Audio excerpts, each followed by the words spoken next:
and I'm joined here by Conrad Shaw and Josh Worth, my co-hosts, and this is the Basic Income Show.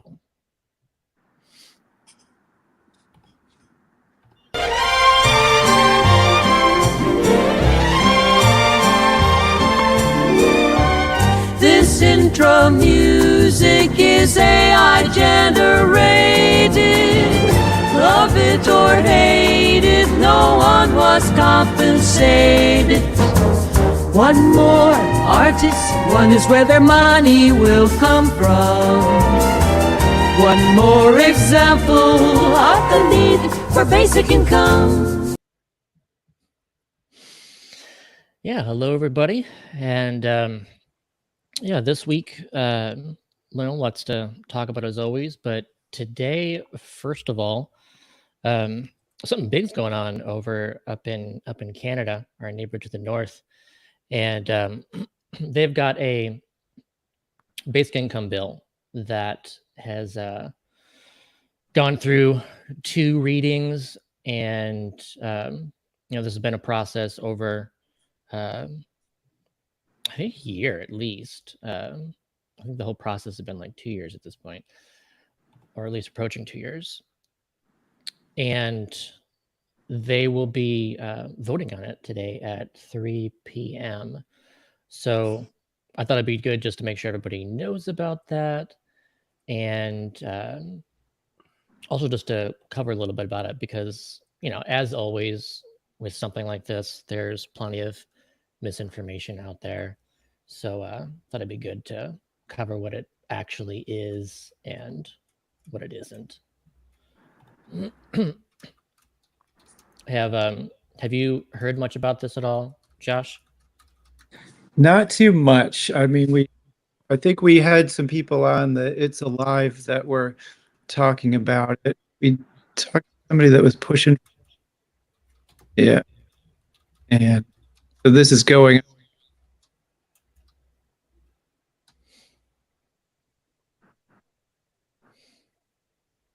Yeah, your audio is going just in and out just Yeah. a little bit. Yeah. But let me switch over to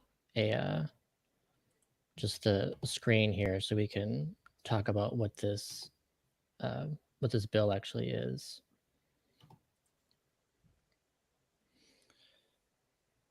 Okay, so this is the Bill S 233 and Bill C 233 are both like essentially the same bill, and just one is in the Senate and one is in their House. And what it would do is develop a national framework for what they're calling a guaranteed livable basic income. So yeah, part of the misinformation out there is that this would actually implement a basic income like immediately, and of course that's not the case. What it would do is basically result in a report being done. They would need to look into how best to go about implementing a basic income in Canada, and a year after, a report would be due, and then the bill has it like a requirement for like the report to be like put forward to their parliament and like discussed. Is it a report? Is it a report that proposes an actual policy and a program, or is it just? Are they voting on? Should we even start thinking about this? Essentially. So it's just a report, but here we can like go into like the actual just wording even, if that would be good, just so people know exactly what this says. So here's the preamble. Whereas every person should have access to a livable basic income, whereas the provision of a guaranteed livable basic income would go a long way toward eradicating poverty and improving income equality, health conditions, and educational outcomes. Whereas the provision of a guaranteed livable basic income would benefit individuals, families, and communities and protect those who are made most vulnerable in society while facilitating the transition to an economy that responds to the climate crisis and other current major challenges. And whereas a guaranteed livable basic income program implemented through a national framework would ensure the respect, dignity, and security of all persons in Canada. Now, therefore, Her Majesty, by and with the advice and consent of the Senate and House of Commons of Canada, enact as follows. I mean, the first question I have is, what's their definition of a guaranteed livable basic income? Like, is it universal? Is it targeted? And what does livable mean? That's always a sort of a flag of, like, some people use the term livable to say it needs to be, like a middle class salary size. Yeah. So do you know if that's in here? Well, so again, there's really nothing in here in regards to numbers, but it does point out like there is like a sufficiency kind of aspect to this. And so, there can be debate over what that is, but in general, Canada isn't talking about a fully universal basic income. And, even when they refer to it as basic income, that doesn't meet the definition of basic income because it is means tested. It's essentially a negative income tax is what they would do there, which is also referred to as like a basic income guarantee. And then so the guaranteed livable basic income part, the livable is, as you said, something about, sufficiency. So whereas, the definition of basic income, a $100 per month basic income can be a basic income. When in Canada, they're talking about a livable basic income, they're specifically talking about, something needs to be around $2,000 per month or something in order to be considered livable. But again, this is just a framework for this. So here's some more of what it says. In developing the framework, the minister must consult with the Minister of Health. The minister is responsible for employment, social development, and disability. Representatives of the provincial governments responsible for health, disability, education, and social development. Indigenous elders, Indigenous governing bodies, and other relevant stakeholders, including policy developers and political decision makers, as well as experts in other guaranteed livable basic income programs. So part of this is that it's not just like one person coming up with this. They're looking to do, kind of take down the silos and figure out, what would be a good implementation by, doing this in a more of an integrated way with other departments and stuff. And then the content, the framework must include measures, and then there's these different things it has to include to determine what constitutes a livable basic income for each region in Canada, taking into account the goods and services that are necessary to ensure that individuals can lead a dignified and healthy life, as well as the cost of those goods and services in accessible markets. So that's the sufficiency kind of thing, where it's up to the people writing the report to essentially recommend what the amount should be in each region in Canada. So it can even, vary by region according to, this language. And it needs to create national standards for health and social supports that complement a guaranteed basic income program and guide the implementation of a program in every province. It needs to ensure that participation in education, training, or the labor market is not required in order to qualify for guaranteed livable basic income. So that is the, no work requirements. That's the unconditional aspect of this. And it needs to ensure that the implementation of a guaranteed livable basic income program does not result in a decrease in services or benefits meant to meet an individual's exceptional needs related to health or disability. So then that language is saying that it needs to be additional, um, especially when it comes to those with disabilities. And, um, it shouldn't like replace, say, healthcare, that kind of Right. thing. I kind of like putting it that way too, because when people ask like what program should it replace, people tend to lump all benefits in the same. Like, do you want to replace our Right. current welfare system? And I'm always like, anything that's punitive and can be better done with cash should be replaced, but things that represent extra costs of people in certain circumstances like healthcare and disability should not. So I'm glad that they're already working that in as because it leaves the door open to saying, yeah, there are certain forms of Yeah. welfare, sorry, that should be that could be replaced by this.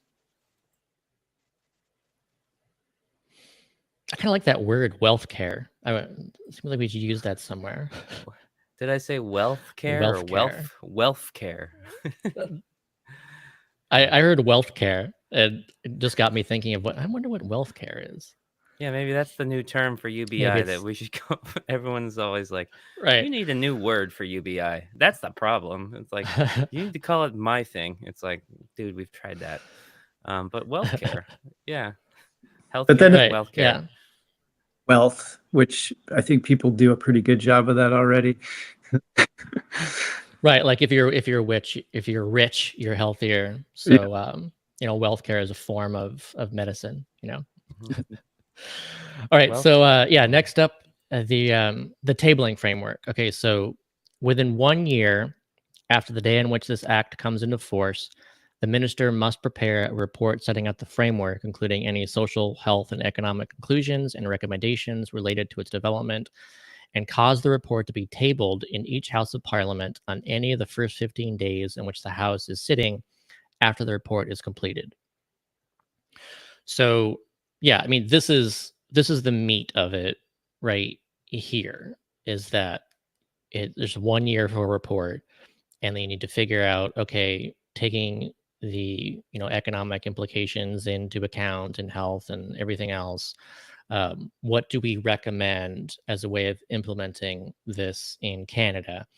And then the report can't just sit there.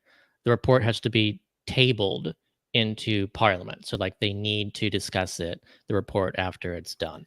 So tabling here means the opposite of what I'm used to it meaning. Like when you table something, it means you're putting it off, but here it means table means you're putting it on the table. Like we have to talk Yeah. about this.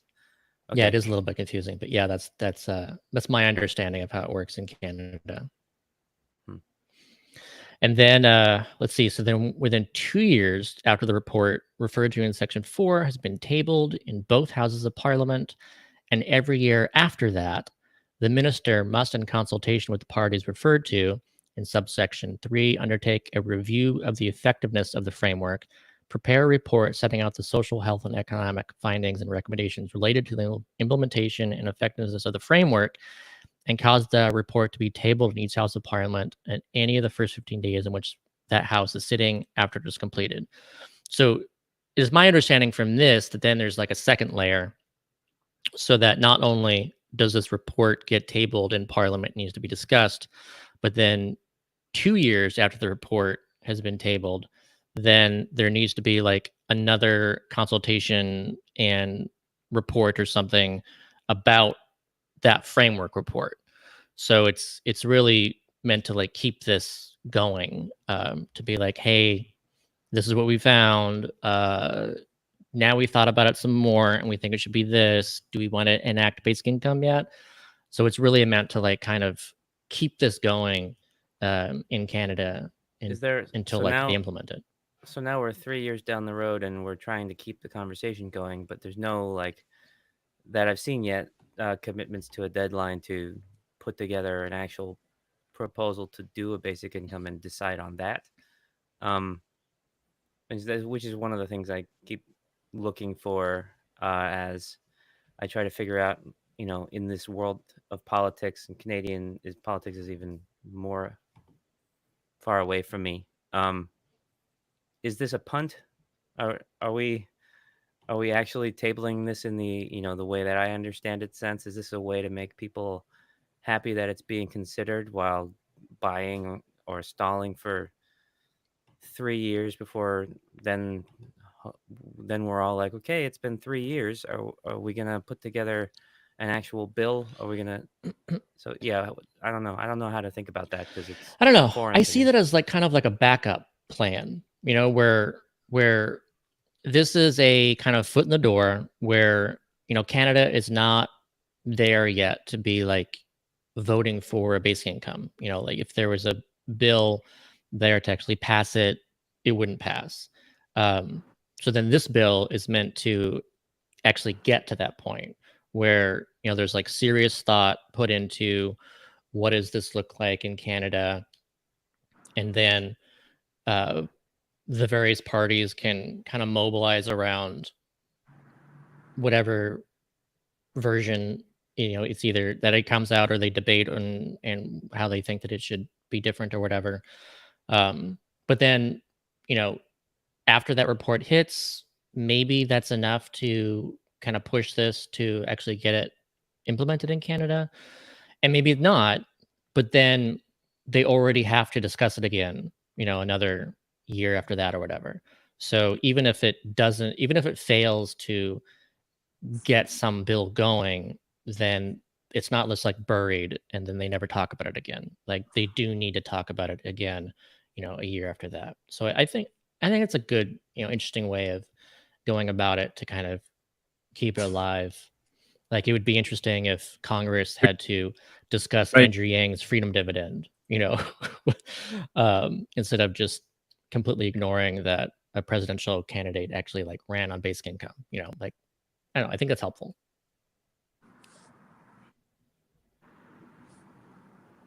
But this bill is the one they're talking right now. They're voting whether or not to adopt this bill that we're looking at.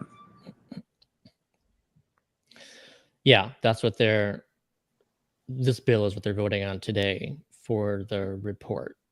Yeah. I wonder, first of all, I'm curious how they're going to vote. I wonder if this goes through, what sort of a commitment does it mean, like financially? Like how much of the budget has to go in?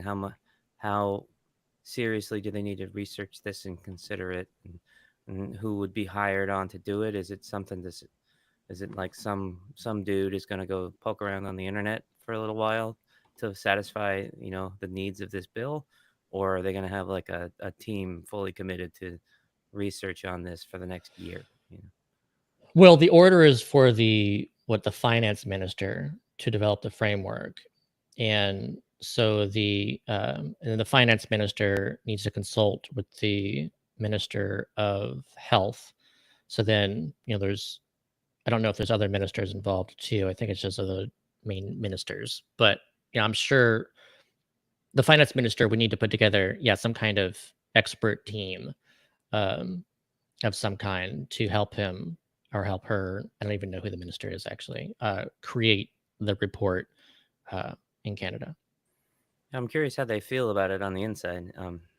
I, who was that we brought Jia Ying on at one point? Maybe we should bring her back. But like, what's the inside scoop on like these finance and health ministers like? Do we know if they're excited about this or if it's like, oh crap, there's another thing I got to do to show that I'm doing my job? Um, yeah, I'm curious. Uh, I mean, it's as with everything. There's people who dislike it and like it, but in Canada, there certainly seems to be a lot more cross partisan support, especially depending on the region. So, what is it? I think it's Prince Edward Island is the place where, like every party there, to at least some from every party there, has expressed support for uh, doing something there. It could be a pilot, or because it's kind of a smaller location, just be like the first to do it. Um, so it's interesting to see that it just seems to be a lot more cross partisan Yeah, there. it makes me think as an American advocate and what we're working on.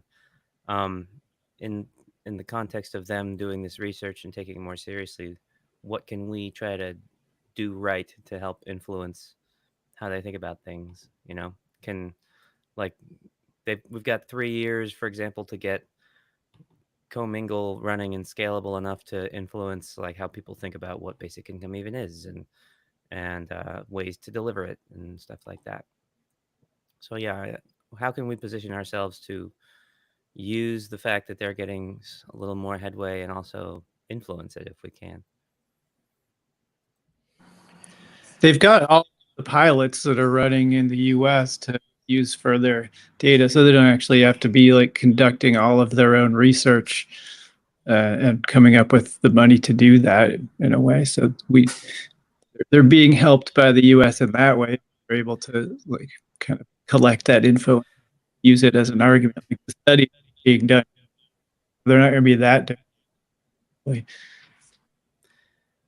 Yeah, that is also one of the things that kind of concerns me, is that so many of our pilots are sort of running on the same premises. Goes along with the guaranteed livable basic income sort of move away from universality. I wonder if there's a door in that window of research for them to come to, the benefits of universality. And that's where I think like the stuff we're doing can help push a needle for others if we find a way to actually demonstrate it. But as far as a national version, like this is probably about as close as any of our North American neighbors have come up with. So like it seems like maybe they are looking at the research we're doing and saying, "Hey, look, it works. Let's try this." And at least it's like they're putting they're tabling the idea of putting it on the table, which is more. Yeah, no, they're at least they're seriously discussing it. I mean, they got a bill there, and it's a serious discussion enough that you've got this misinformation there. I'd have to find it. It'd be cool to watch, but I just what comes to mind is I think it was during it was like I don't remember if it was during the pandemic or I guess maybe a little bit after, but there was someone in Parliament there in Canada talking about this, and I mean there was just so much misinformation being spread that she had to like speak in front of Parliament and really like debunk a lot of these things. There's just like crazy things being written to her office, and so she just had to stand up and say something about it. In Canada, like most of the misinformation I've seen is aside from saying that this would implement a basic income, immediately, saying stuff like, "Oh, well, it's going to, force you to get vaccinated, and it's, they're looking to uh, create dependency and control you. They're going to give you this basic income and then freeze your basic income, freeze your bank account, whatever, if they don't like what you're doing." Like all this nonsense that, of course, is not in the bill. It is not what basic income is, but it's out there.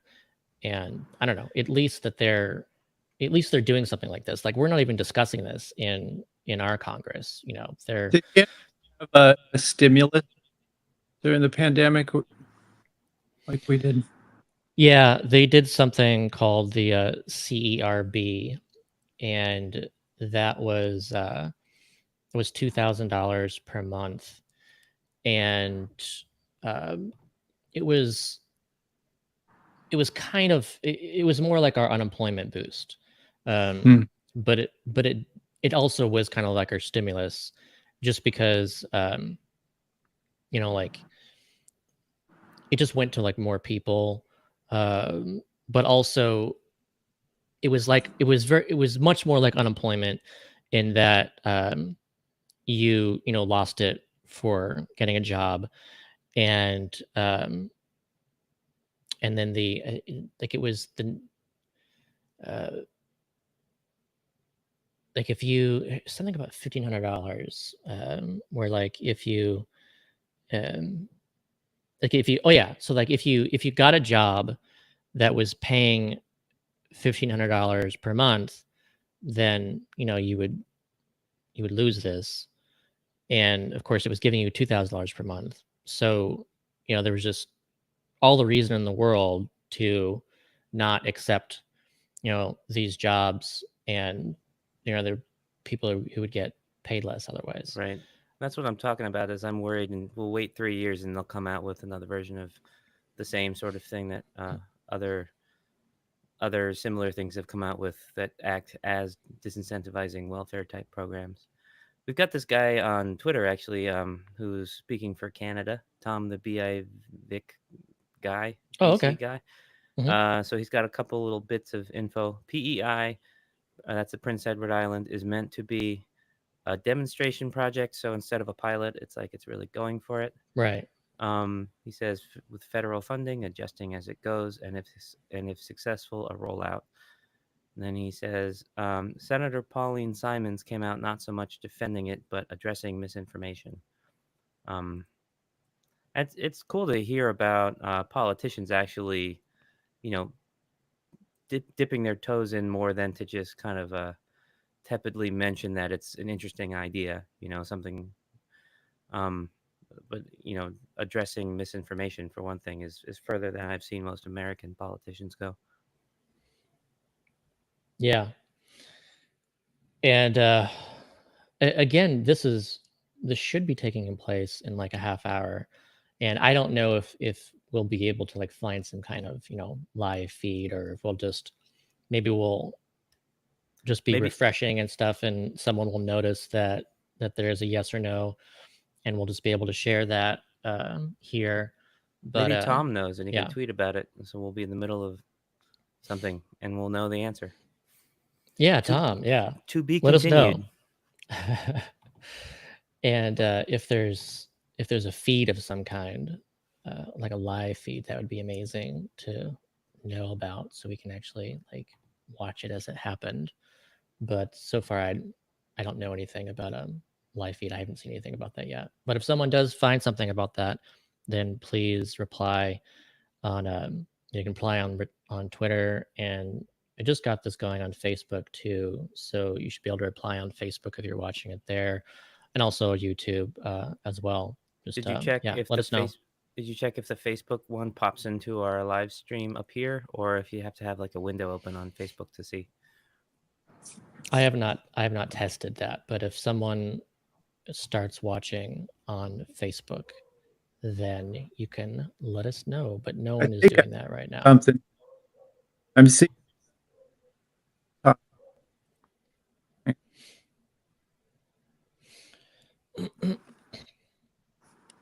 Oh, yeah, there it is. so It popped up.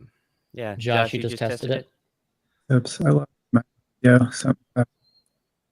Yeah, that works.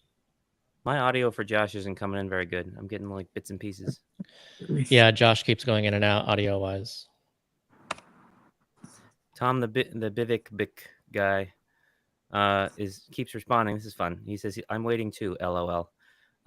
Just out of curiosity, what does Bivik stand for? Basic income, Victoria, British Columbia. I'm guessing. It's a good guess. It doesn't ring quite as well as the UBI guy, but I guess that was already taken. Not everyone could be that cool.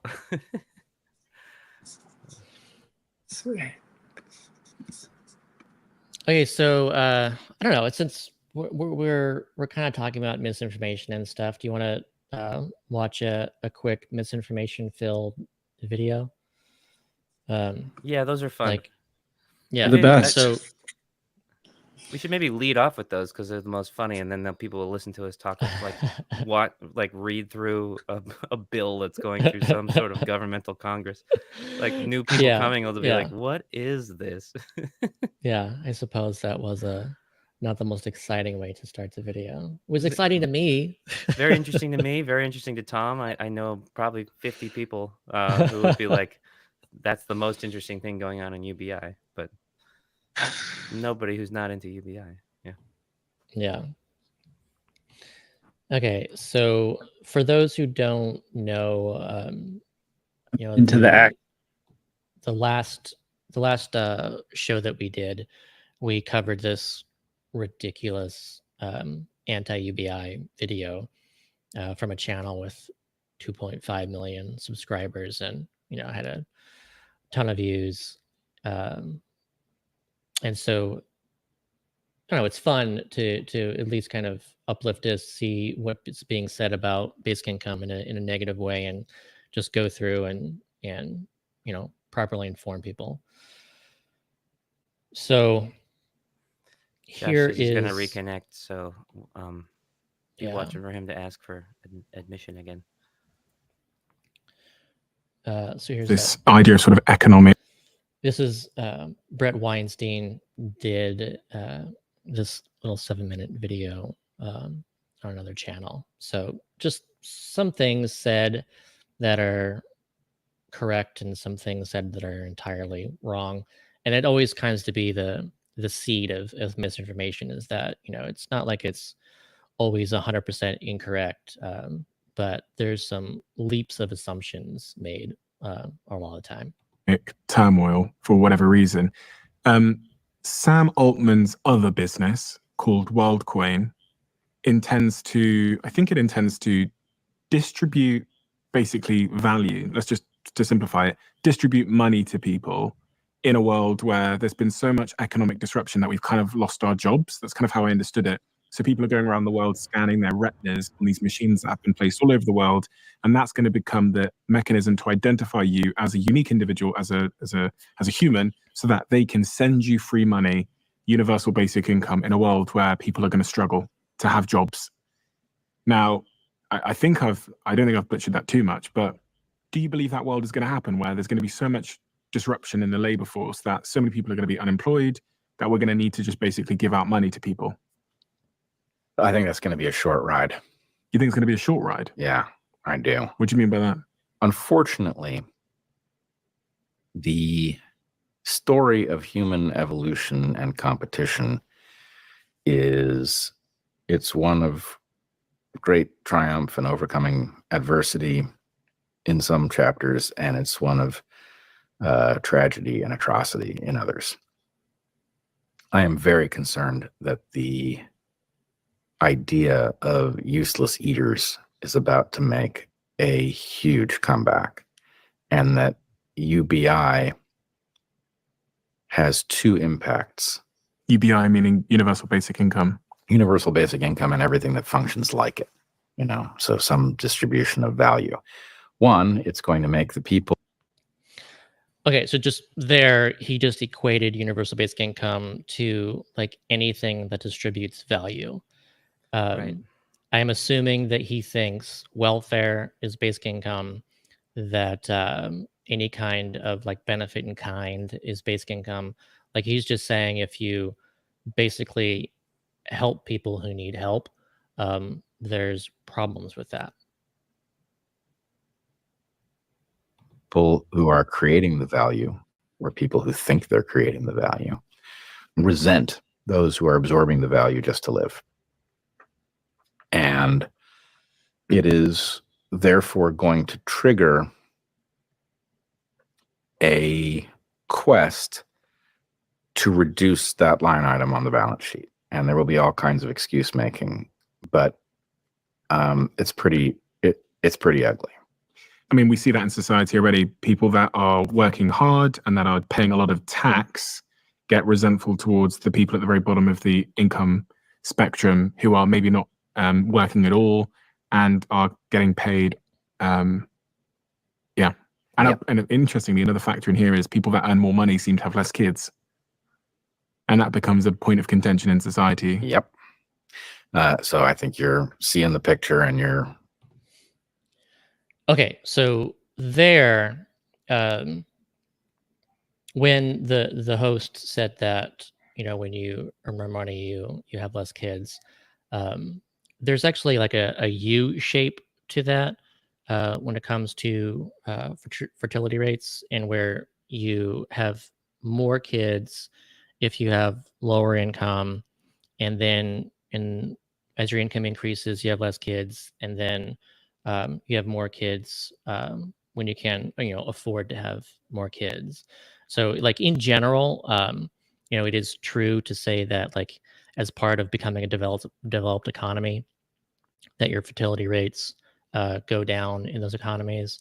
Um, but also at like an individual household level, it's also true to say that um, that there's a lot of families out there, or a lot of couples out there, that would like to start a family, have a family, or grow their family, that simply cannot afford to. Um, and so, for those who actually believe that it's important to increase fertility rates, then basic income can actually be helpful in that. But then also, where they're kind of talking about like this, the resentfulness of those who, let's say, pay for basic income, um, even though it's not really how it works. But let's say, you know, that it's the quote unquote robbing Peter to pay Paul. It reminds me of that in one of the in the Canadian uh, Dauphin, Manitoba experiment. Uh, there was no stigma in that, because it was a saturation site pilot. The entire town got this, and then so there was no stigma from that. Same thing in Alaska with full universality, and in this belief that you receive this dividend because you are owed a share of the natural wealth of Alaska. So of course that's part of it too. Yeah, this is just coming out of the beginning premise that they launched off of, which is that UBI is exactly equivalent to every other sort of welfare program. And that's where he's getting his logic that then we'll have the whole, welfare queen, useless eaters sort of debate again, and people will be resentful because he's not understanding, or he's being disingenuous about his understanding of what UBI actually is. And then about the fertility rates thing too. Yeah, it's funny too. People don't often seem to talk about what's lost in the averages as well. Like if people more often or have fewer kids on the larger average scale as they move up the income spectrum, but more families are able to have kids. Um, what does that mean as well? Like a diversity of like number of families that children are coming from, even if populations decline, or the number of total kids declines, um, is interesting to me. I do know, including myself, a lot of people who had to put up having kids for a very long time because we couldn't financially justify it. And that's truer and truer for many more people. It's like it takes well into your 30s to establish yourself and start a career and feel comfortable. You can't, far fewer people can afford a house, can afford to have one parent stay at home. All of that stuff um, makes it a more difficult decision to try to have a kid, even if you are a conscientious, good citizen, want to be a good parent. Yeah, it's a whole good thing point to is, raise like, about the age too. No, go ahead. yeah, it's just starting to trickle into that like eugenics kind of thing. Every time you start talking about like, the fertility rates of the poor versus the rich, it's like you're Right. just like getting into some really kind of like anti-humanitarian type of thinking. Like, yeah, I don't care how right you are, you're still being a jackass.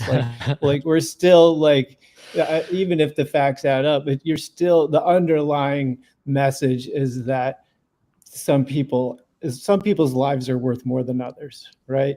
And it's just kind of it's there in this whole kind of intellectual discussion that you can feel it just kind of creeping up, like it did in the last one. So.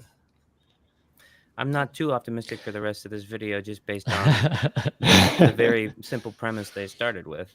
Right. Yeah. Yeah.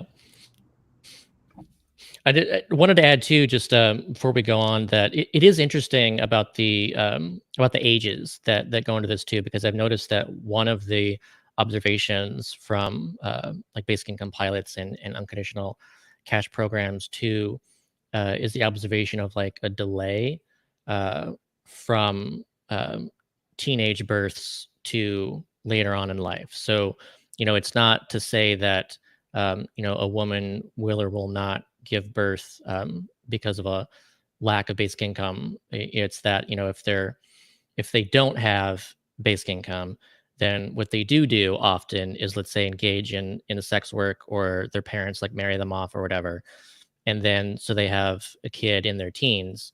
Whereas if they have a basic income, then they're less likely to engage in sex work, and they're less likely to be sold off by their parents, in which case they have kids in like their 20s or 30s. And I think part of this should be just the freedom to decide not only if you have a kid, but when you have a kid. Okay. You're exactly understanding why this will turn into the usual demonization of some set of people as a pretext for getting rid of them. So that's bad. The other bad which set of people is he talking about? I mean, it's like he's talking about the people who are getting a basic income, which is misunderstanding basic income. At least he said. Well, and also he's doing that useless eater stuff again, and he already used that phrase earlier. So it does function as like this kind of like dog whistle kind of impact, where you say useless eater, and what he's saying is that there's a lot of conspiracy theorists out there who love Brett Weinstein. By the way, he's gotten very big in conspiracy circles. They believe that there's this conspiracy of the rich, like Bill Gates and others, to reduce the population through like vaccines that kill people. So they believe that the COVID vaccine was actually meant to kill a bunch of people and depopulate the earth. And then others believe that like the COVID was this disease, this virus to depopulate the earth. But like a lot of them believe in this kind of this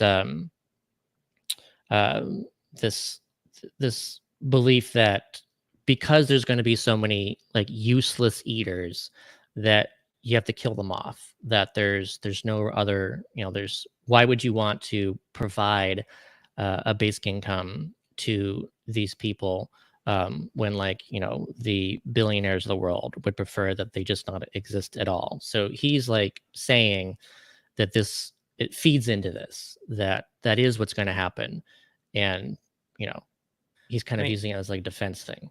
It's the general philosophy of people against any sort of social support for anyone. It's not often expressed out loud because that would be called out, but the implication by we shouldn't help you, and if you don't figure it out and lift yourself up by your bootstraps, that's your fault. Like the implication is you deserve to die, you deserve to starve. One of the basic questions of, if you're trying to be blunt about the philosophy of basic income is, even if someone is lazy or whatever, do they deserve to die? Is that punishable by death in this society or not? And the implication of not helping someone, regardless of whatever their circumstances is, to live a basic level dignified life, or however you want to determine it, is that if you don't do that, then you're saying that something like laziness should come with a death sentence. Yeah, and I think he's even saying that because basic income will make people lazy, which it won't, but he's saying that it will, in which case you'll have a bunch of people who are doing lots of stuff, and they're going to look at the people not doing anything and be like, well, why are we working for them? Why are we giving money to them when they're not doing anything? In which case, let's kill them.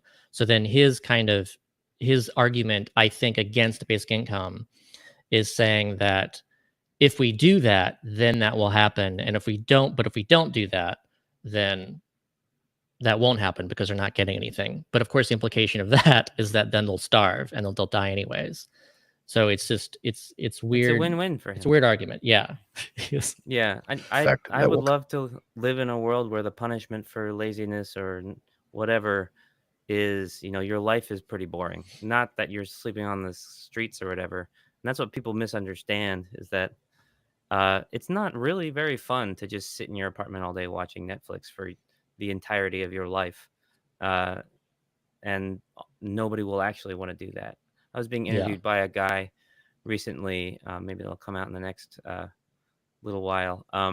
But a conservative journalist, and was trying to, hit me with some gotcha questions, or was trying to like call me out. And he said, if I had a basic income, all through my 20s or whatever, or now, I would never get out of bed. And I just said, I don't believe you. I mean, yes, you would. Like, you're not doing this. He even said something like, I only do this. The only reason I do any work is because if I didn't, I would starve. And it's like, that's just, I mean, I was glad he just said it out loud, because it's often the implication, but it's like, Right. I don't believe you. I think you got more rattling around in there in terms of desire for purpose and legacy, and like just having fun while you're on this earth, as does Yeah. everybody. But the really funny thing to me about that too is that he's on Social Security. So like he's receiving Social Security payments, and he's a journalist. So like he's earning, who knows what his income is, but he's got a Social Security too. He doesn't have to do this. Yeah. But yeah, he does. Yeah. We haven't named him yet, and I don't know what the piece is going to be like, but it was a fun experience. And it seems like even people who are classically right wing are coming around to taking the idea seriously enough, which is a good sign to want to hold a decent interview. Yeah. Yeah, and one of my things that has frustrated me in the last, handful of years, is that when I first came into UBI, I really enjoyed talking with libertarians and conservatives and things like that, among my friends and among the, just people I would run into, because it was so much easier than any other political topic. I could get immediate agreement from a lot of people on it, because I came to it as sort of like just a human empowerment thing, not the way it's sort of been taken as like, we need to help the neediest of the needy, which does kind of like trigger these dog whistles for these, well, you mean useless eaters who are gonna use the government force to steal my hard-earned income to give to someone who didn't deserve it. Like that that doesn't need to be part of the argument. It doesn't have to be. And I feel like it's been propped up by the movement in general, leaning into this sort of more paternalistic elitism rather than like a fuck you, I got mine elitism. But they both end up with the same sort of disdainful view, looking down at those who aren't as successful in society for whatever reason. I think a lot changed with COVID, where I think the libertarians they were part of the group about like no shutdowns, no vaccine mandates, and that kind of thing. And then you have the anti-vaxxers who were no vaccine mandates and all that stuff, and then they just combined. And I just think there's more of that. It became more of this intermingling and intermixing between libertarians and anti-vaxxers and this giant conspiracy QAnon community stuff. And yeah, I think Brett Weinstein is one of those that went into that community and is a favorite of that community.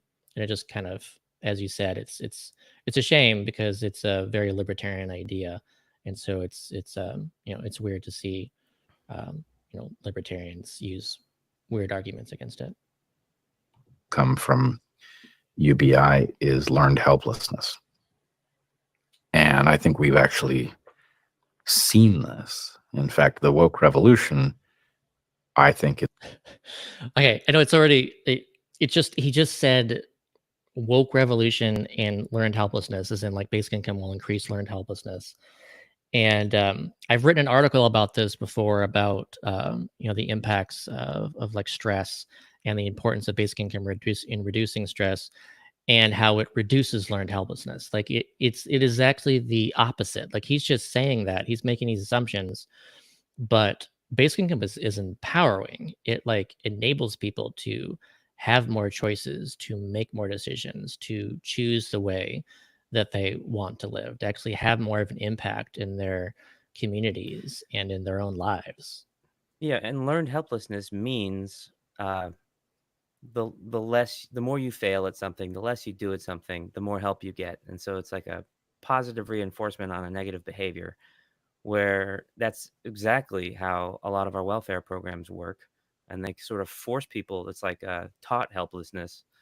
Whereas the people in the pilots who are on basic income, who have the most rewarding experience, are the ones who use that as a floor with which to pursue their higher aspirations, and that's what they do. It acts that way. It's sort of like learned confidence, it's learned empowerment, and it's learned risk tolerance, and it's the sort of things you see when it plays out in practice. It's like giving an allowance to a kid, as far as that metaphor will stretch, is a little bit problematic, but it's it's it's learning how to use money. It's learning how to invest wisely. It's learning how to pursue the things you care about, and that's what that frees up. Yeah, it's learning. And yeah, you should be able to make mistakes. But yeah, this learned helplessness, I hate that that he even brought that up as something. It's a tragic story because, on the one hand, while I was chased out of a job that I loved by a bunch of people who accused me of things that I wasn't guilty of in a kind of madness. On the other hand, how did they end up there? They ended up there because they were betrayed. They were betrayed by a system that was supposed to deliver them a life that worked. It was, if you did what you were asked to do, if you went to school, if you did the homework, you were supposed to come out of it with a skill set that would allow you to live a decent life. And instead, many of them were given drugs that we biologically had no understanding of. Okay. So he's gonna go further down this I don't know, rabbit hole, but I just want to point out that this is one of those things where there's a partial truth to this, I feel, where but it's kind of like the mirror of it, where he's saying that essentially there were people who were lied to. They they went to college, and they tried to get some kind of degree or whatever, and they hope that their lives would go a certain way after doing that, like the achievement of the American dream. They didn't achieve that American dream, and so now they're looking to like kind of attack others or whatever, because of that. And then he's saying that he's a victim of that. Like, so he's saying that the kind of like this failure to achieve their economic like dreams led to them to become woke and attack him and others like him. And I think the seed of truth to this is that there is a failure with this American dream that we have, where we have decades of deindustrialization, where people have been impacted, although it's mostly those who have not gone to college. And then so if it's in these cored out industrial towns where they had good jobs despite having just high school degrees, and now they earn a lot less because they weren't able to find these better jobs. So they're kind of like left behind, they've fallen behind. And those are the ones who I feel are actually the ones, um, you know, falling for this woke stuff, is this woke culture stuff, and they're the anti-woke, and they're getting mad at the wokesters. um, and they're also the ones who are more likely to have decided to support Trump and just It's part of authoritarian in the general. it's part of that old playbook, is like, get when shit is bad for people, point to someone they can blame it on. Right. And that's what you need to do to distract from it being a systemic issue or an unfairness thing. It's like, point to the bad guy.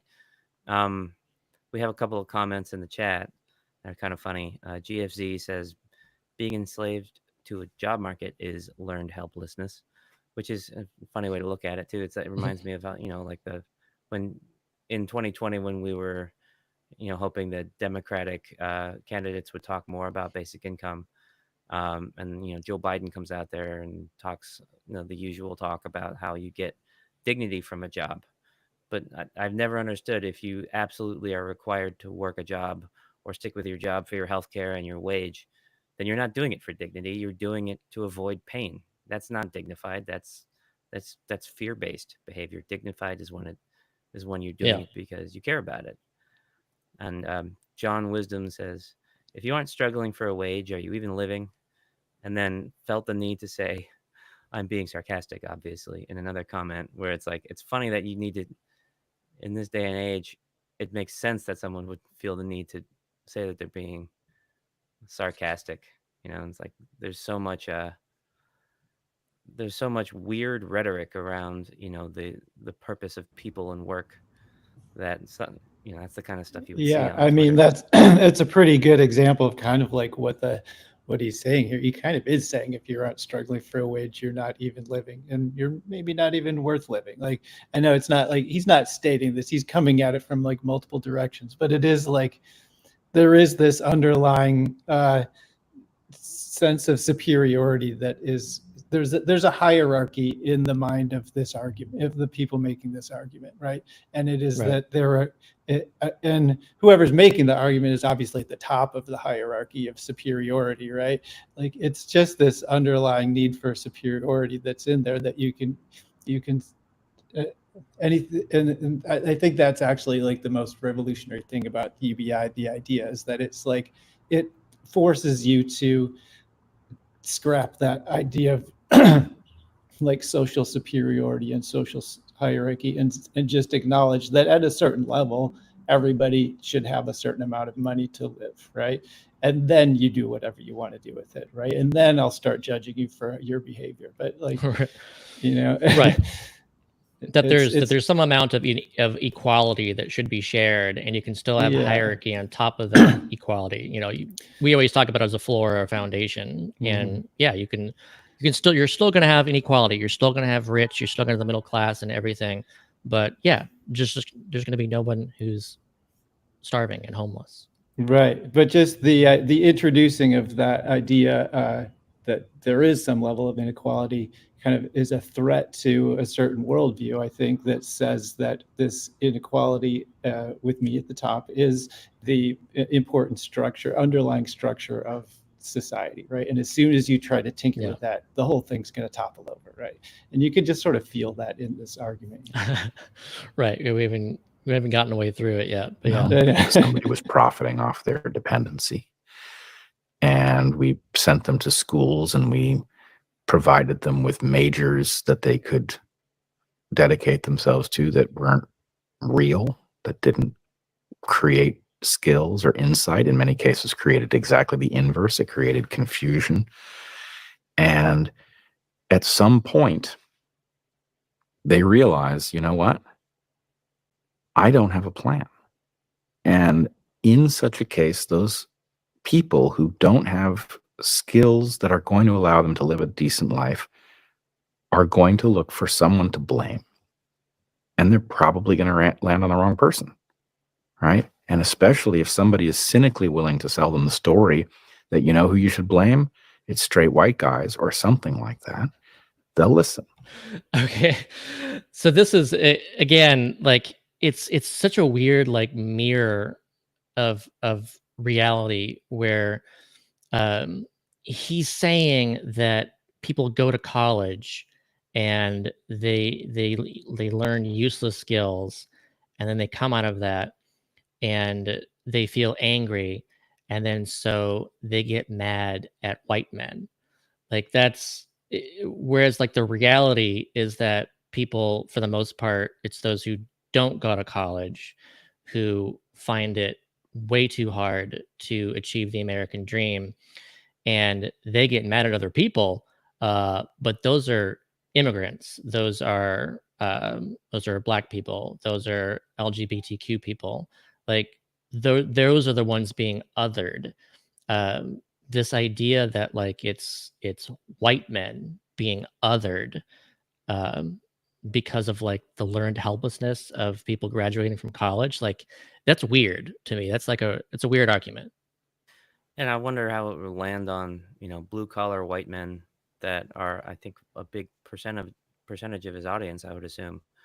And it's like, well, do they realize, well, I'm mad too because shit has been harder and harder for me. And you described, not me just now.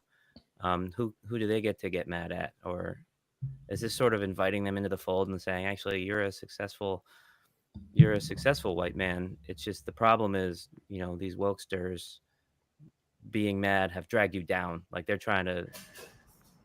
I mean, it seems like that's where this argument is headed. Is it's like people who are lazy and don't have anything better to do are just going to start blaming the white man because they are lazy and don't have anything better to do, which is like, right. Okay. Yeah. And now they want to introduce this thing that means you're going to get taxed and all your success is going to be limited. And it's like, right. Yes. There's a lot of salaries out there for people working really hard that even if they weren't taxed at all, things would be tough right now. Like with wages stagnating for the last 50 years. And that's the big elephant in the room, is that it doesn't really matter your demographic. If you're not in the top 10%, things have gotten harder and just progressively harder. It's just like taking people within that bottom 90 or the bottom 50 and pointing their rage at each other. And it works. It's worked for a long time. But it's weird too that there is this educational polarization going on, and I included that chart as part of our previous show, where if you look at those who have college educations, you don't see this huge growth in deaths of despair with those. It's with men and women who haven't graduated from college that you see these deaths of despair growing at really scary rates over decades, and it's especially men. So men are the ones doing the absolute worst. High school, or they don't even graduate high school, non-college educated men are the ones where you're seeing all these deaths of despair. And he's making it sound like it's the problem is from people going to college, that they're the ones that are really having a hard time. I wonder how long it is until he starts talking about the elites while looking down his nose at right. a big percentage of yeah. the country. Maybe we should turn these into a drinking game where it's like, as yeah, they build into elites, their argument, it's like, or a bingo card, Oh, elites, useless eaters. Okay. Bingo. Yeah. All right. Let's see if it finishes off. And I will say, I've done a lot of thinking about the game theory of human competition. And one thing has struck me in recent years, which is that there's a reason that communism continues to reemerge. It doesn't work. Bingo. So why would people keep landing there? And I think it is unfortunately the natural consequence of a meritocracy that does not take care of those who lose. See? If you have a meritocracy where the way to have a decent life is to figure out how to provide something that people want, right? But you don't have a plan for the people who try that and it doesn't work for whatever reason, then what you will end up with is a large number of people who will correctly understand that they are on the losing end of a bargain. Those people don't have an investment in keeping that system running. See, and this is that seed of truth that I feel this is the where case for UBI. like that is right. That is. Yeah, I can't wait until he says. I want to hear the shocking truth part about it. Is this the shocking truth? The shocking truth is it's a good idea. Is that? I mean, I use that all the time when I'm talking to conservatives, especially yeah, that are concerned with accountability and people really in reciprocity and all that stuff. Is like you can't clamor for accountability in a system that doesn't have accountability to its people. You have to lead with trust in order to have accountability, because as soon as I can point, you can point to someone who pulled themselves up by their bootstraps or got out of the ghetto or whatever, like a someone in an inspiring story, but I can point to millions of people who are also inspiring as people that just got the shit kicked out of them by our society. And if that possibility exists, you don't have a leg to stand on. That's the premise for why we need a basic income, so that there is a floor beneath which you can't fall, that anyone can, keep building on top of or not falling below. All right, let's see where he goes. Let's see if he lands on the shocking truth is that we should have basic income.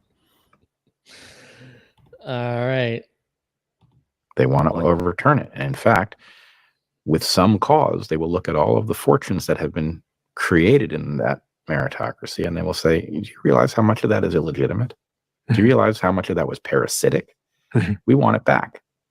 And so I think communism is, game theoretically, it can't be made to work. It has a fundamental flaw at its heart, which is that it punishes those who contribute and it rewards those who don't. Such a system will inherently be unproductive. If you love the I didn't catch the That lead was an there. argument against communism, not against Right. basic income. Yeah, that's the shocking truth, I guess, is that basic income is communism, but Well, he I never didn't catch- actually said that. I didn't catch the sequitur either. Like, he was saying people are going to be disillusioned in a society where you bust your ass and you still can't make it.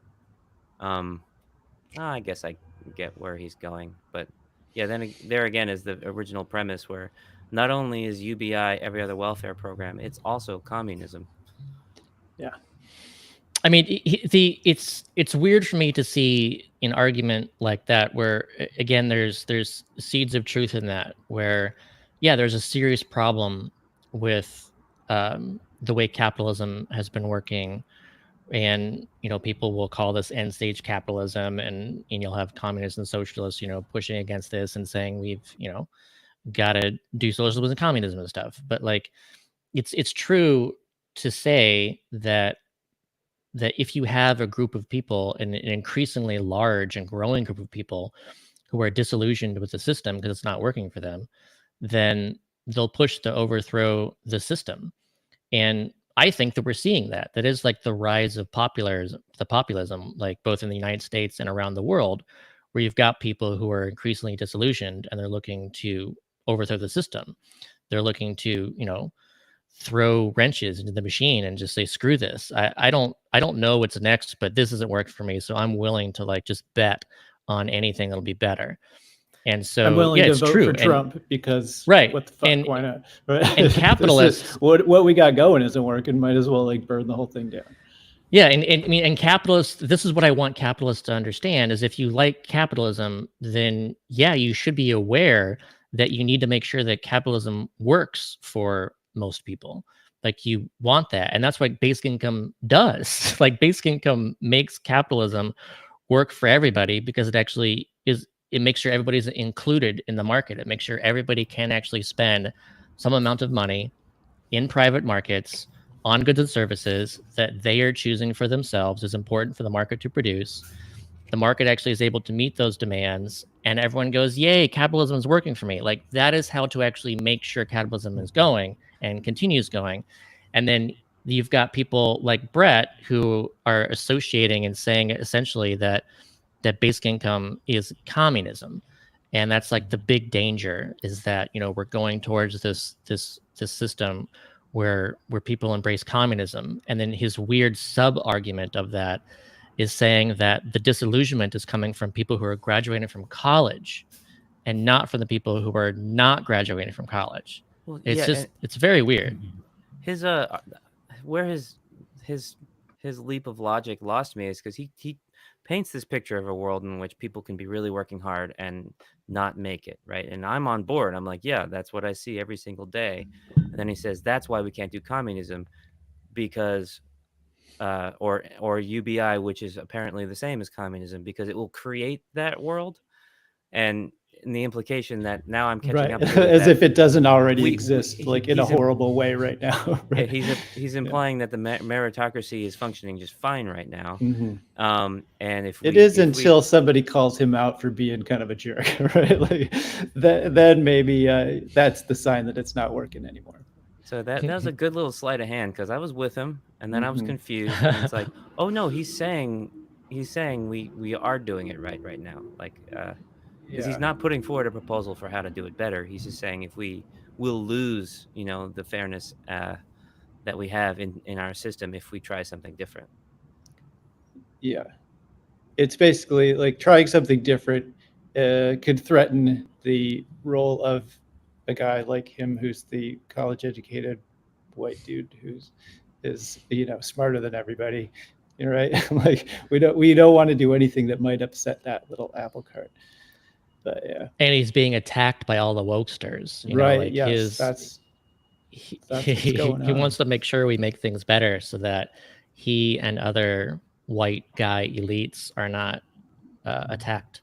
There's an interesting market for thought leaders that are sort of this ilk, who's that have a way of presenting themselves as like highly educated professorial, sort of in the conspiracy theorist world, because I think it's something that serves a niche where if you can say crazy stuff but you can get it out there in a way that reads like intellectual, Mhm. it's something Yeah, that's there's a very big comfortable audience to for lean it. on, It's like, huge. oh, this guy just destroyed this other guy with logic and facts, boom. And because they have a way of coming across, like, he's more of I think of a Jordan Peterson type, like a lot of gravitas, and really I think I take these things seriously, and it's a weighty issue. And then there's the Shapiros of the world, who just like are pretty good at stringing words together very, very quickly and confidently. Yeah, maybe we could get into that space, because there's like a big following. I mean, there. we're close. We're three white dudes that are college educated. We like reading facts and stuff. We can get in there. Come on. I'm waiting for the wokesters to come after Yeah. us. We got to get some guests on our show before too long, so it's not just Right. we're not opening ourselves as much up to that. But I mean, there is something that I do like listening to these arguments. Like, they're not dumb people. Like, there are like using facts and like logical thinking to get from more or less one thought to the next. But like, so it does kind of like continue the conversation. But and to me, it like the argument about like how we can't devolve into this communistic way of thinking because it's gonna collapse capitalism is it doesn't really sit well with me. Like, just because really like a universal basic income, saying that your society can afford to have everybody live a pretty decent life, like that is a testament to the success of the system that you built, right? Like a capitalism that can also support the neediest of the needy, and it shows how good capitalism is, right? Like, it's like we've got this money, we've generated this much wealth, we even have enough to pay for people that can't afford it, right? Like, can't afford to survive. And like you see it in European countries have this. They're not just allowing like the people that can't afford to live to just like fall off into the gutters of the world, right? Like they've got pretty sophisticated systems for making sure that everybody can participate in society at some level. Yeah. That Solyo in the chat said something funny. They're talking about smart people believing dumb ideas, and I think smart people are in some cases much more prone to believing ideas because they're smart enough to convince themselves of it. Like, we all have a predisposition to rationalizing what we already want to believe, and the smarter you are, I guess, and intellectually at forming arguments around something, the easier it is to trick yourself into believing something that has no real basis. Yeah, there was I can't remember what this was. that I was responding to, but I do remember a reply that I made to something previously just completely stupid that Brett Weinstein said. And I compared it to like uh, getting like a PhD in building a robot to actually push against a door that says pull. Like there's so much, like there's intelligence and there's complexity, but then the output of this is just complete nonsense. Where he really works hard to say something really stupid. Yeah. We have a comment from Twitter. Michael Beck says, I spent 7 years in the US and I'm back to France. For sure, our system generates less, not none, violence because we know we're not a disease away from living on the street. Yeah, that to me is one of my arguments for conservatives, kind of like what I was saying before, is it's about accountability. You can't blame someone for being in a shitty economic situation in this country and know that you're correct.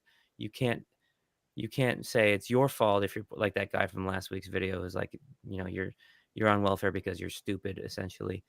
Because I can point to millions of people who aren't stupid or aren't lazy who are struggling. So if you create a UBI system, that's the put your money where your mouth is thing, where it's like, no, there is a path. There's a path to live with dignity and live cheaply. And if you want to do better, you have to work harder.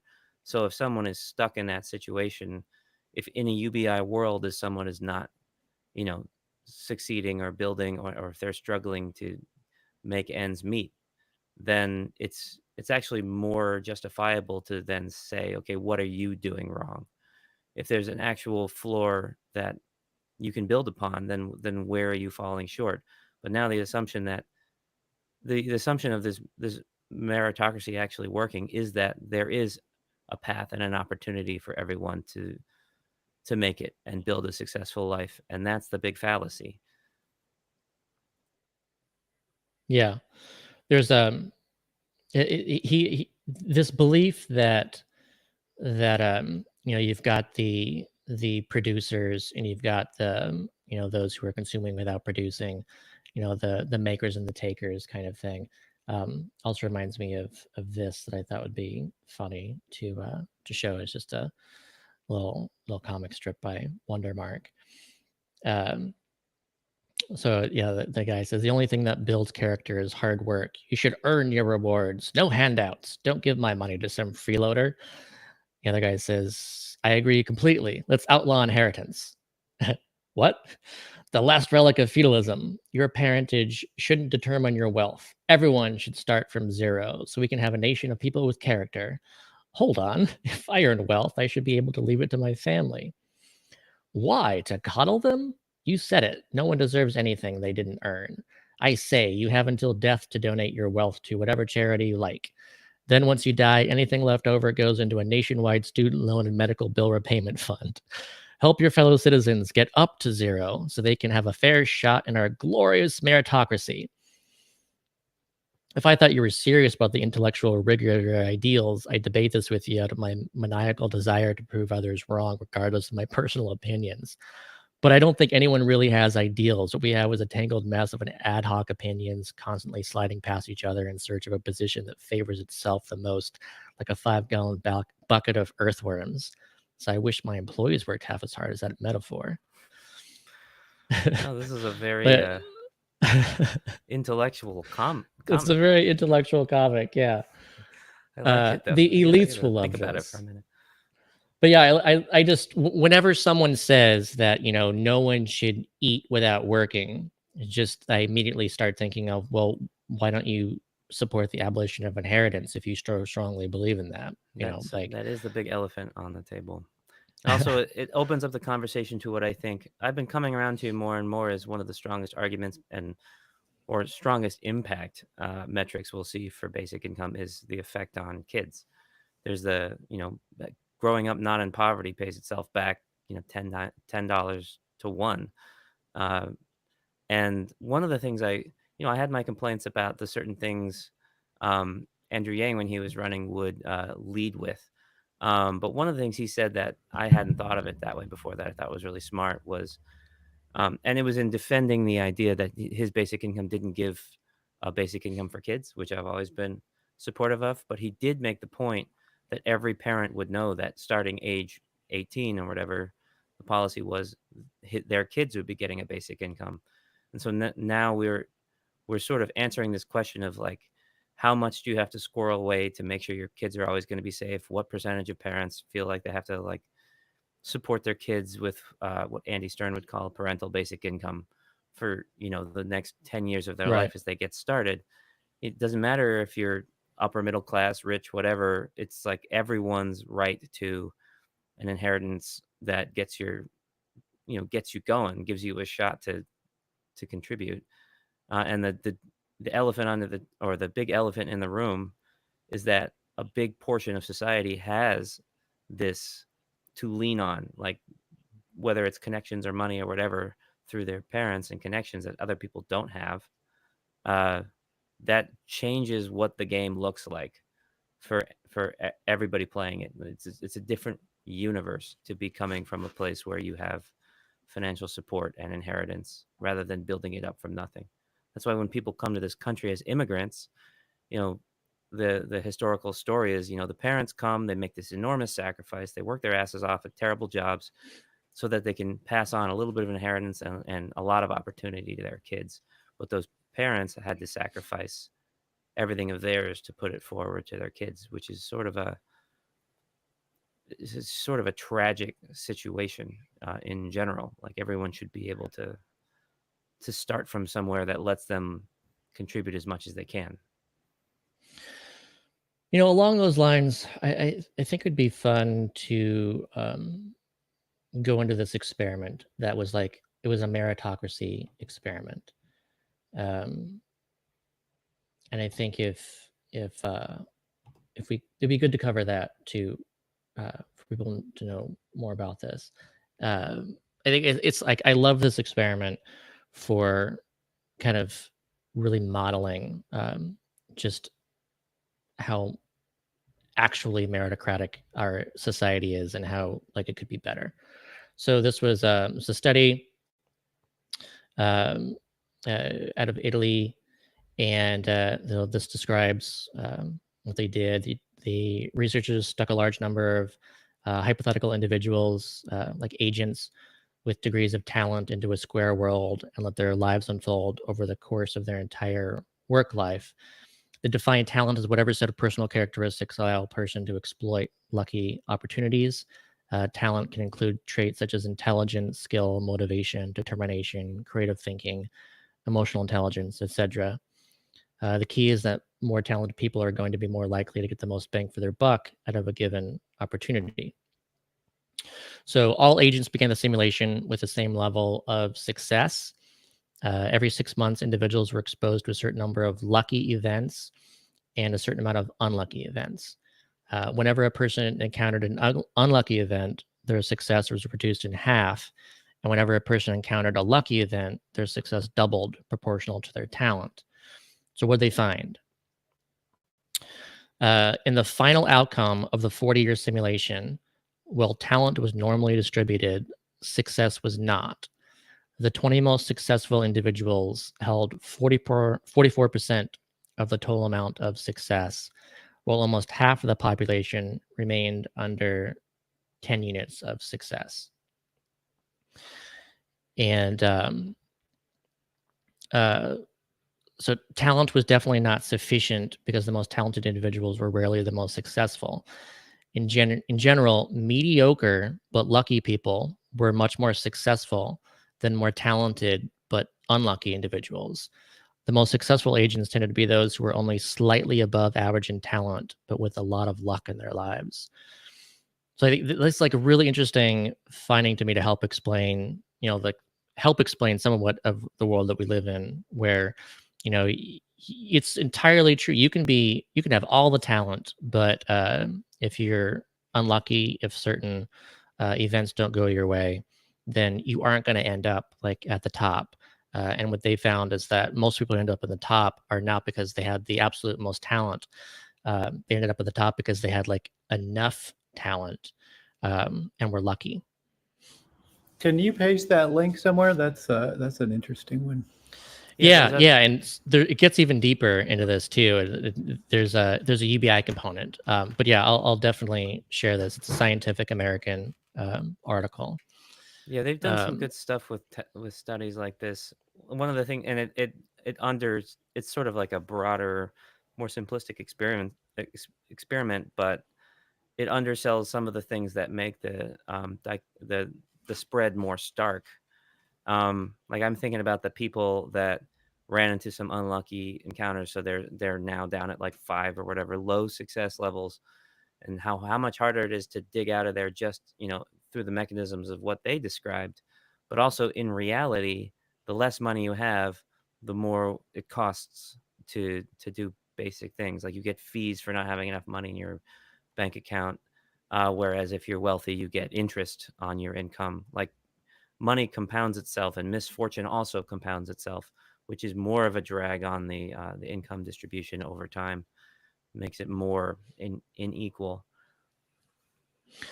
Well, so this Italian team who did this modeling, like I loved how they went even further. That's already interesting what they discovered, but then they went even further and said, okay, like what if we introduce like funding opportunities into the situation? So then here's this table here where they tried different funding mechanisms, and so it says that this table reveals the most efficient funding strategies over the 40-year period in descending order of efficiency.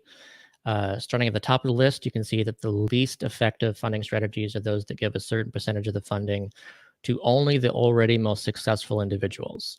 So what you don't want to do is let's say cut taxes on the rich. Like that's not going to do it. That's the absolute worst thing you can possibly do, is to make sure that the rich who are succeeding get even more resources. Well, if I'm playing devil's advocate here, if someone who's like taking this seriously, one thing they have not built into their algorithm is the trickle down mechanism to show how all these people at the bottom are going to get uplifted by all these talented people making jobs for them or something. Right. The mixed strategies that combine giving a certain percentage to the most successful people and equally distributing the rest is a bit more effective, and distributing funds at random is even more efficient. So it's actually kind of helpful to just randomly distribute money to people. This last finding is intriguing because it's consistent with other research suggesting that in a complex social and economic context where chance is likely to play a role, strategies that incorporate randomness can perform better than strategies based on the naively meritocratic approach. So it's kind of interesting that just randomly helping people can actually improve and make things more meritocratic. But here's where things get really interesting. The best funding strategy of them all was one where an equal number of funding was distributed to everyone. Distributing funds at a rate of 1 unit every 5 years resulted in the 60% of the most talented individuals having a greater than average level of success, and distributing funds at a rate of 5 units every 5 years resulted in 100% of the most talented individuals having an impact. So that's like a UBI. The 100% one was a 5x the other one that was 60%. So then let's say that's like $500 per month resulted in 60% of the most talented individuals, and then $3,000 per month led to 100% of the most talented individuals having an impact. But So just fascinating to me. Yeah, it really facilitated a real meritocracy, is right. to make sure that there's something to balance out the aspects of misfortune that gives you a chance to try again and yeah, your talent. The researchers concluded that if the goal is to reward the most talented person, thus increasing their final level of success, it is much more convenient to distribute periodically, even small, equal amounts of capital to all individuals rather than to give a greater capital only to a small percentage of them, selected to their level of success already reached at the moment of the distribution. And so, yeah, the reason this works so well is that this basic income, and they weren't calling it that. They weren't testing basic income. They were just like messing around with different funding strategies, and it just resulted the universal amount on a periodic basis It is had basic income. the best outcome. Right, and No, it's basic no income. no targeting, no and conditions, no anything. right, fully universal, periodic, and what it did is it basically neutralized the impact of bad luck. So if you're, if you're highly talented and you have bad luck, then that can just destroy your ability to succeed. But if you have that floor, then you'll be able to, get back up again, wipe yourself up, and keep going. And that's how to actually achieve this. Even 100% meritocratic society was achieved by a high enough UBI. And it actually is reinforcing the meritocracy. Like the most talented person is actually being rewarded properly. Yeah. That's really, to me, yeah, that's great. to me, another metaphor that I haven't used before actually occurs to me is like it's like if you're starting a fire, you're starting to build a fire, you don't know exactly where it's going to catch the best, and you have the tinder and like the things that you have an idea, but you start lighting the fires and then you feed it with oxygen, and you don't aim the oxygen at certain things, you just try to get more oxygen flow to the fire in general. Oh, do we have a Like the asking to chat post the saying, link. the chat the link saying in the that chat. Oh. that Scott needs to run for president with the policy of randomly distribute money to people. I mean, why not? Well, that It's wasn't better. But the randomly distribute. That wasn't the best one. It was Right, yeah. better than not doing anything. But yeah, the was, fully universal was the best. I was watching it play out. They put that comment when you were still in that section, but then, spoiler alert, we found out that actually UBI was even better. Yeah. Like that's one of those articles where, I just it was kind of like my jaw just hit the ground reading this, because it wasn't about basic income. The researchers weren't studying this. None of this was about basic income, but I saw it and I was like, that's basic income. Like that improved this meritocratic outcome. How is it? Like we just watched a video about Brett Weinstein saying, the danger of meritocracy being like upended by basic income or whatever. And it's like, has he read this paper? Has he done any research into what actually how meritocratic our system actually is and how it could be improved? Like, I doubt it. I doubt most people have. I think he consulted his gut. The thing that appeals to me too is, like we were talking before about the politics of the thing and wokesters and whatever. And when I'm talking to people about basic income, it's pretty much presumed by, especially people who are anti, that I'm like a bleeding heart, naive liberal or whatever they want me to be, or I believe in socialism, communism, all those things. And to me, what brought me in was the elegance of it from an engineering standpoint, the elegance of delivering the money that way, not wastefully. The sustainability of it. I like it as a mechanism to keep capitalism from eating itself. I think capitalism plus socialistic regulations to make sure that it doesn't cannibalize itself is a much smarter way to go forward than just naive, everyone deserves love sorts of policy. It actually is the mathematical mechanism that is the smartest if you run the numbers. I think in general, people have a hard time with randomness and luck being as big a factor as they are. Like they're massive factors in everything that's in the way that the universe works, right? Like the pure randomness, very little like laws or reason are like governing how we're all kind of surviving. And so like it's this kind of thing, and I think for me at least, like addressing just sort of that factor, like anything that can curtail that randomness in the right direction is something we need to do, right? But I think somebody like Brett Weinstein would look at that and like come up with a million reasons why the randomness doesn't really exist, that there are bigger reasons that are embedded in society, embedded the way that we exist as humans that are actually responsible. Like, and in the end, it's because I'm smarter than you. Like it has nothing to do with randomness. It has to do with the fact that I'm superior in many ways. I like to think, because there's so much uncertainty and nuance and chaos in such a big system with so many moving parts, as a a society. It's like the stock market. There's so much unpredictability. I see. I think it's interesting to think of UBI as like a great hedge. So it's this big investment in what you don't know, what you can't predict, right? And it's basically investing in all of the potential sort of like unicorns out there that never got the funding they needed to pay off, right? And it's acknowledging all the different ways in which we can be sort of deprived of these great things by a system that, through no fault of their own or through misfortune or whatever, can take the person who could bring that out of the running.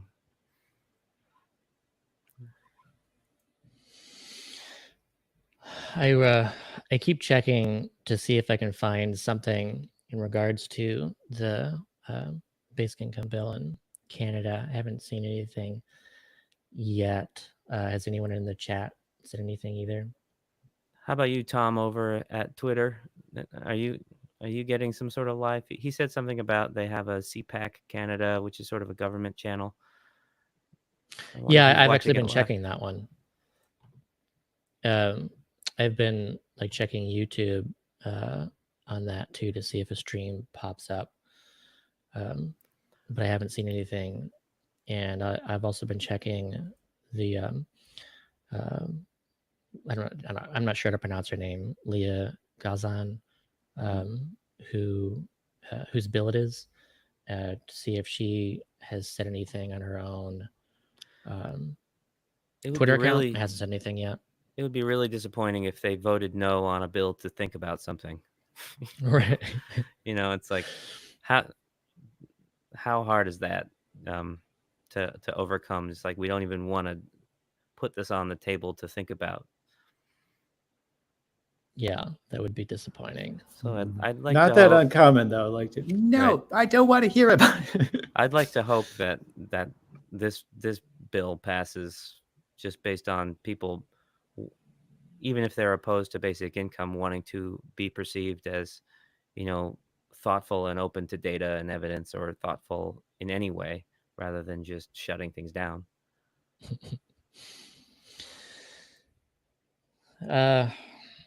And I don't want to end this as long as there's still a chance of getting some live news. But at the same time, I don't know. Like, I guess we could just share a little bit more other news. Maybe? We could remind people that we're still raising money for It's a Foundation as quick, and we have about a week left before we submit for a matching grant. So anyone who wants to go to itsafoundation.org, learn about what we're doing. This is a really powerful moment to help us keep the lights on as we build Commingle and finish Bootstraps. Yeah, and if you don't know what those things are, then check out our previous episodes. Or go to itsafoundation.org, and it's got a little info. The headline is, we're trying to make basic income happen through the private sector, through sort of a crowdsourced UBI platform called Commingle. And the goal is to have 100,000 people getting a basic income within the first year. So help us out. Just wanted to, I mean, I thought this was some pretty big news. And even though the Pope had already, it was already big news when he first came out for universal basic income. And that was during 2020. I think it was Easter 2020 when he first expressed his support for it. But he just did it again. So I just want to make sure that people know that he just did it again. He gave a long speech about, here's some stuff in bold here, that wealth is made to be shared to create and promote fraternity. Without love, we are nothing. That greed is often asked by ideology, that accumulation is not virtuous, distribution is. Jesus did not accumulate, he multiplied. He urged leaders to heed the cry of the excluded, that true compassion builds unity in the beauty for the world. He emphasizes a call for love, and that without love, none of this would make sense. And after this whole thing, in closing, he renewed his call for universal basic income to ensure that in the era of automation or artificial intelligence, no one is deprived of basic necessities. He emphasized that this is not just compassion, but strict justice. Definitely my favorite pope in my lifetime. I saw something, I didn't look too deep, but I saw something about this on Twitter, and of course the comments were like how the Pope is the Antichrist, or the Pope is like the biggest piece of shit out there. It's like it's just kind of funny. Right. Yeah. I'd shared something earlier on like a couple weeks ago on Twitter. It was an article on a Christian platform about how like they were like pastors were getting concerned about how like people were reacting to the words of Jesus. Like the pastors up there talking about what Jesus said, and then people would come up to them afterwards and said like, "What are you doing? Like that's too weak. That's like communist bullshit." You know, like they said, but these are the words of Jesus. It's like, yeah, that doesn't work anymore. Yeah. Jesus is not Christian enough. I feel like whenever we solve this thing with UBI, and I can go back to like writing screenplays and trying to be an actor, this idea that that's been rattling around in my head is like the second coming of Jesus, and he comes back, and you know, he was trying to flip the tables, or maybe he starts a podcast or something, but all of the American evangelicals like tell him to go kick rocks, like you pussy. Oh yeah, You like gotta earn it. Jesus's podcast would be, and especially in YouTube, and would just be full of like horrible comments, and like all his social media would just be horrific. And they'd be like, "Oh no, we lost Jesus. You used to be someone we could count on." There'd be like death threats to Jesus. You've gone woke. And he's like, "But the eye of a needle and the camel." And he's like, "No, you can't take money from us producers and job creators." And Right. And he'd be like, no, I'm just taking bread and I'm multiplying it. So it's not coming from, I'm not pulling bread from your pocket to make bread. I'm baking brand new bread to feed everybody. Like, inflation. no, that's it. That's going to make everything cost more, Jesus. If you just give more bread, then all the rest of the bread is going to. Right. You're no economist, Jesus. You can't just make bread. You can't just make wine. You can't just make fish. That leads to fish, wine, and bread inflation. What are you doing? All right. Well, so, have we hit the end? I think we're petering out. Yeah, I was hoping to get some news, but we probably will not get some news here at the end. But you know, we'll it's a I'll certainly cliffhanger share it for our next on episode. Twitter. We'll let That's people know right. what happened. Right. Come back next week to find Yeah. out I mean, if Canada voted I to think it keep was a thinking lot to about expect that Canadian Parliament was going to like make a fast decision. They're talking about whether in 2 years they could start deciding whether they should read this report. Right. Yeah. That suggests they should maybe write a report. Turns out they debate this for the next 10 hours today. Yeah. It goes late into the night. Yeah, I'm not going to sit know if we around for the whole day. I don't know if we should write this report or not, guys. No, we should write the report. No, we shouldn't. What's the budget? It's like it's less than we've spent talking about it for the last 8 hours. So our first, as far as I can tell, our first return visitor is Solyo in the comments. Says it was fun. It's good to have someone coming back. Tell your friends about it. And Mike or Mick says, Scott, use tags to promote the video. I don't know what that means, but if you know what that means, that's Mike's suggestion. Gotcha. Yeah. You know, I use the tags. We appreciate everyone's help. We're learning yeah, here. Thanks. This is just episode 3. But this is fun. All right, everybody. Yeah, thanks. Thanks for watching. And when this ends up on YouTube, you know, please like and subscribe and leave a reply. And We again, this is an unusual time. We usually try to do Wednesdays live at 12 p.m. Eastern. So hopefully it'll be next Wednesday at 12 p.m. Eastern. And yeah, follow besides the YouTube channel, follow Facebook, follow Twitter, and or if you prefer, Twitch as another option. But hopefully those are live options. And yeah, enjoy this on YouTube and our previous episodes as well.